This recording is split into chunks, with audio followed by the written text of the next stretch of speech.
The council is finally holding public meetings within the council chambers at the Richmond Municipal building in Arichat. That hasn't necessarily been the case over the past 6 months due to COVID-19 and the resulting social distancing protocols. But with the swearing in of a new council last month, the municipal leaders have decided to take a few new directions to be able to bring the council proceedings to you, the viewer. One way of doing that is by live streaming the council meetings right here on Telile Community Television. We'll talk a little bit more about that in just a moment or two.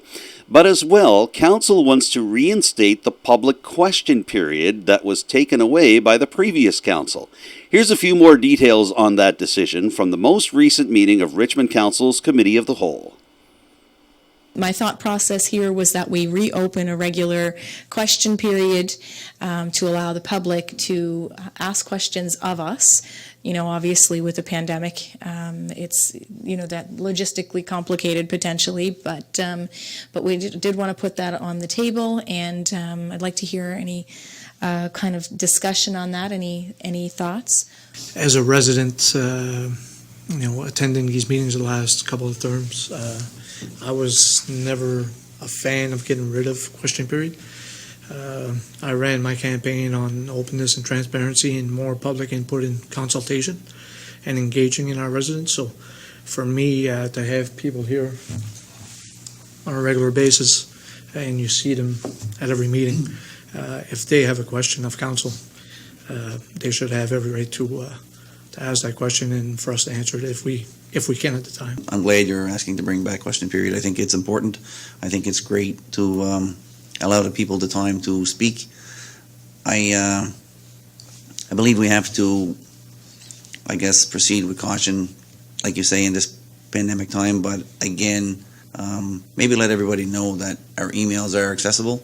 So if they do have a question that they don't think they can come in, they can definitely email any one of us that's on the website, and we can bring their question to council and possibly answer it for them. I also support the return of question period to council.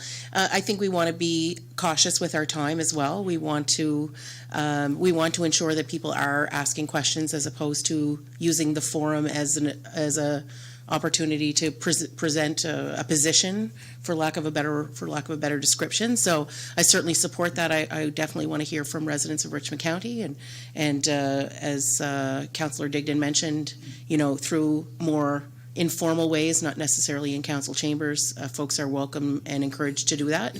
But I think that it requires perhaps further discussion amongst the council in terms of what question period could look like when we are able to welcome the public back to chambers. At this point then, are there any thoughts on what the parameters might look like for the return of question period? One person can use up 15 minutes pretty fast. I know it's not fair, but we have to, I guess, kind of get to the point of the question and give the answers probably as quick as possible. Maybe instead of lingering on the question, just point for point. And if we don't know the answer right to the, like Mr. Sampson said, if we don't know the answer right to the bullet, then let's find out and get back to them. Because it's unfair for somebody who's traveled a long distance to wait 15 minutes and then question period be shut down. I think we need a little bit of leniency there. I don't want to negatively impact people's ability to speak, but I also absolutely agree with Councillor DIGGDON. We need to respect the time of everyone. We should be able to fit in 3 or more questions in a 15-minute question period. So we have to figure out a way to make that be possible. And sometimes that's going to mean that we get back to people with their questions, with the answers to the questions, because perhaps we don't know those. If it's not something that's on the agenda in that evening, we probably are not, you know, fully up to speed on whatever it is. My boundary line, it'd be about a half an hour from here. So anybody, let's say, coming from my district would be traveling quite a distance. They could be well over an hour. So maybe having a bit of flexibility in the sense that if I had somebody, you know, coming from Framboise, for instance, with a question that I really wouldn't want to see them have to travel back home without being given the opportunity to do so. When the recommendation from Committee of the Whole came to this week's regular council meeting, it was passed unanimously, reinstating a 15-minute public question period that can be extended at council's wishes should the situation warrant on a case-by-case basis. In the meantime, Council is communicating with my colleagues at Telile Community Television to see what can be done in terms of continuous coverage of municipal council meetings, both regular and committee of the whole, and whether that coverage can be done via live streaming in addition to simply recording the meetings and then playing them back. Here's some of the conversation that surrounded Richmond Council's Committee of the Whole discussion on Telile's role in broadcasting council meetings.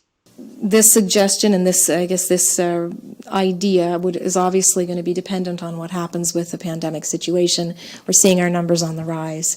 If it comes to a point where we can no longer meet in person, then we need to take that into account. And certainly it has been easy enough to stream Zoom meetings, which is great.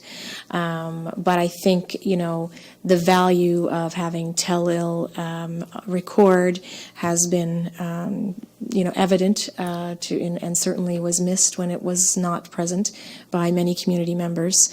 But I think, while we're here in person, it would also be, I think, in the spirit of our transparency and accountability in those discussions that we had, potentially a good idea to investigate that as an option, not one to replace the other, but an addition to. In my opinion, it provides a much better visual for the people at home.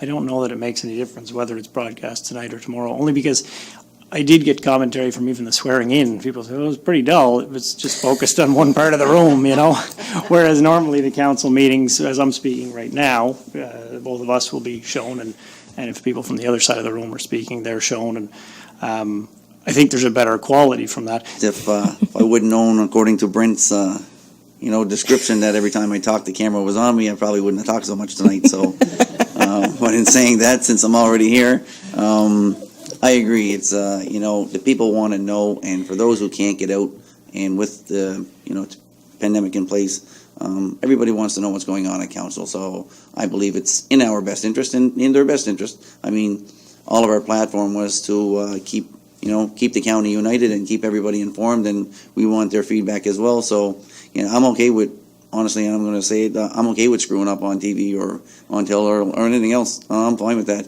We're all going to make mistakes, and, we're all going to be held accountable. So let's put them out there and, roll the dice. I fully support the idea of the live stream. I think I'd like more information before I would be prepared to vote on let's say a motion that's what we do.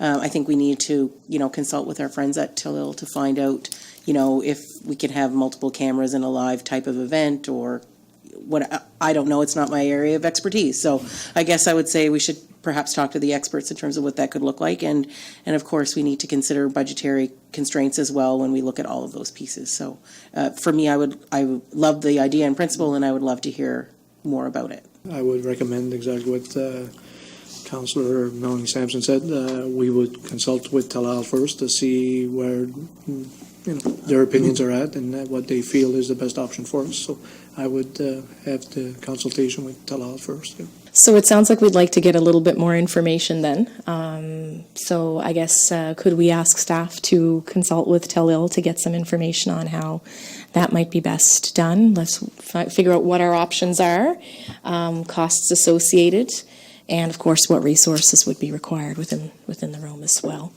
for that kind of thing.